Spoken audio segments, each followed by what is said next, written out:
A very good morning to you all, brothers and sisters.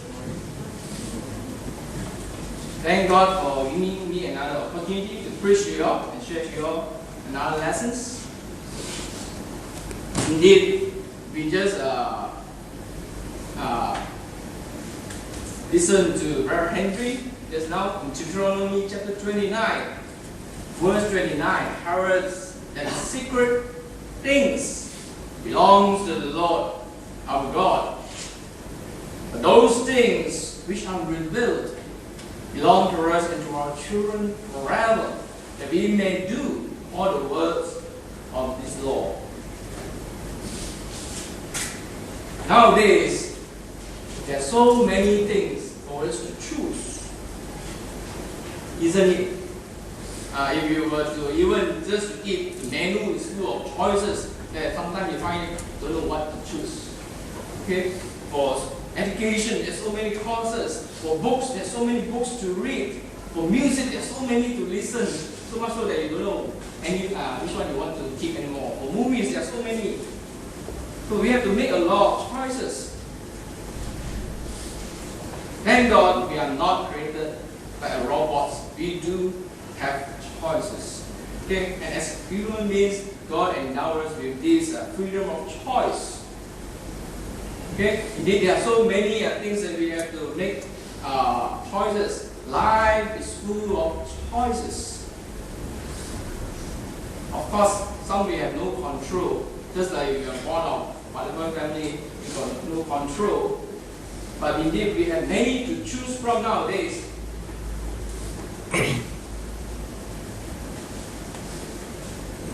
The secret. I'm not talking about the book Secret. There are a lot of things secret.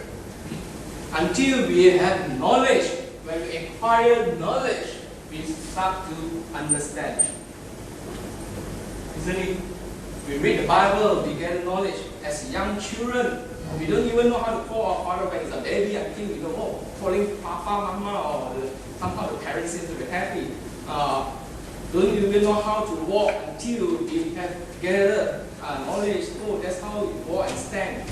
A lot of things we need to acquire knowledge, then it's no more become secrets. And even studying how to study and how to talk and so on. We need to acquire knowledge.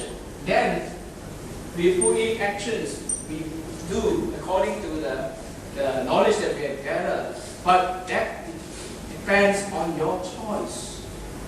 What you believe in, what you want to do, then only you can be successful. If we read 1 Corinthians chapter 10, verse 11, we will come to understand that the Old Testament have a lot of valuable lessons for us Christians. Because it tells us in 1 Corinthians chapter 10, verse 11, now all these things, those things that happened in the Old Testament, all these things happened to them as examples. And that were written for our admonitions, upon whom the end of the ages have come. So we can learn from all the examples that happened in the Old Testament. It was a secret if you do not read the Bible. Until you read it, you come to understand that those examples can serve as warning so that we will have to make our choices of actions to live a successful life. And one of the good lessons that we can learn from the Old Testament is the importance of making wise choices. Actually, today's sermon is on this topic, making wise choices. Because when you have knowledge, the important thing is you make wise choices. Turn to the book of Genesis chapter 13. If you have the Bible, turn to the book of Genesis chapter 13. Verse 6 to 12 records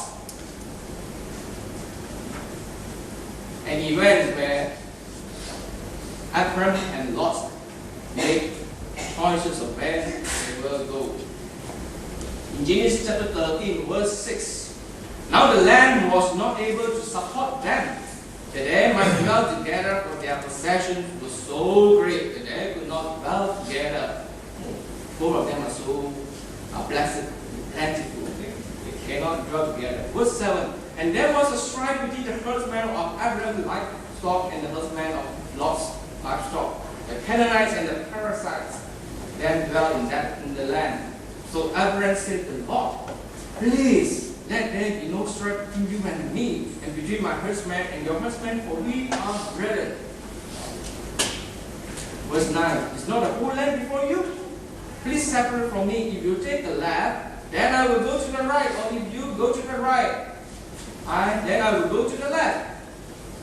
And Lot lifted his eyes and saw all the plains of the Jordan, and it was well watered everywhere, because the Lord destroys Sodom and Gomorrah, like the garden of the Lord, like the land of Egypt, as you go towards north.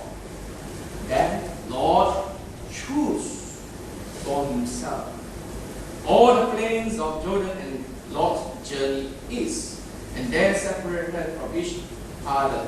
Abraham, that time is still not called Abraham, dwelt in the land of Canaan, and Lot dwelt in the city of the plain, and pitched his tent even as far as Sodom. So Lot made a choice and where to live, as we have just now read. But this choice resulted that he experienced a lot of tough time. There were war, he been kidnapped, a lot of kidnapping. You can read about that in Genesis chapter 14. And he has been oppressed and been tormented by all the ungodly citizens of Sodom. As also recorded in 2 Peter chapter 2, verse 7 to 8.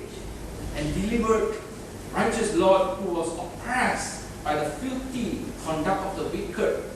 For that righteous man dwelling among them tormented his righteous soul from day to day by seeing and hearing their lawless deed. So it's a true happening. That's why it also mentioned in the New Testament in 2 Peter chapter 2, verse 7 to 8, that indeed Lord was oppressed and tormented by all these ungodly people, by just seeing and hearing what all these lawless people doing.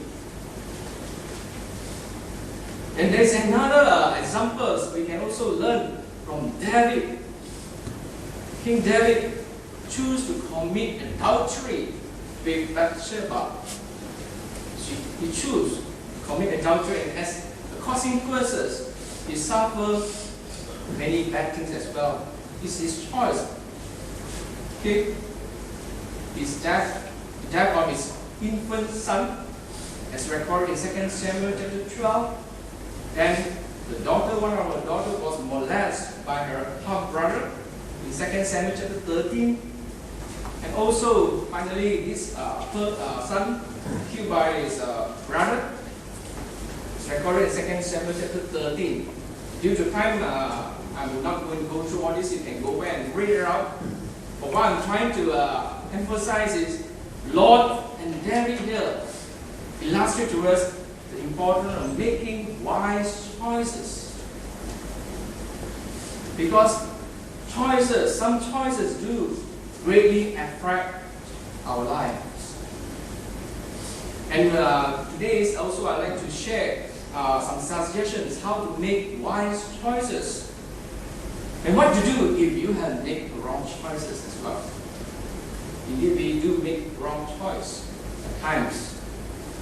Let's start by looking at what kind of choices that greatly affect our lives. Firstly, choosing Jesus. Will you follow Jesus or not? Like I say, a lot of things remain a secret until you get to know. You hear the sermon, you hear about the gospel, then you come to know about God, and it's still your choice to decide whether you want to follow Jesus or you want to go and look for other truth. Will you want to become his disciple? Will you want to be Jesus' followers? Because by refusing his offering, his invitations, your destiny will be different. Where you will be different eventually.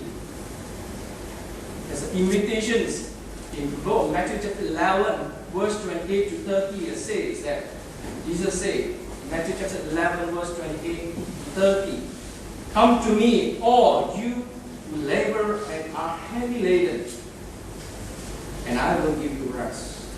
Indeed, many people are very burdensome, a lot worried, being anxious day to day, what to do next. But Jesus here tells us in Matthew chapter 11, verse 28, come to me, all you who labor and are heavy laden, and I will give you rest. Take my yoke upon you and learn from me, for I am gentle and lowly in heart, and you will find rest for your soul.